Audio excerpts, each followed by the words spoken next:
कंपन्यांनी एक ट्रिक काढली आहे, की युक्ती शोधून काढली, की एम-आर-पी वाढवून लावायची आणि मग जर मागणी नसेल तर कमी भावात द्यायचं आणि मागणी जर प्रचंड वाढली तर मग ती एम-आर-पीची जी पळवाट आहे ती अ, चालू करायची आणि चढ्या भावानं बियाणं विक्री करायचं. म्हणजे जसं एम-एस-पी वर सरकार अ, कोणत्याही शेती उत्पादनाचे भाव ठरवतं, त्याच प्रकारे बियाण्यांचे सुद्धा भाव ठरवणारी एखादी यंत्रणा अस्तित्वात असावी असा एक मुद्दा माझ्या समोर येतो आता, की जसं तुम्ही शेतकऱ्यांचा माल कोणत्या किमतीत घ्यायचा हे साधारणपणे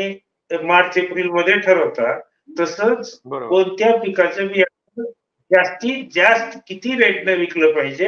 याचं काहीतरी एक असं पॅरामीटर्स ठरले पाहिजेत असं मला वाटतं.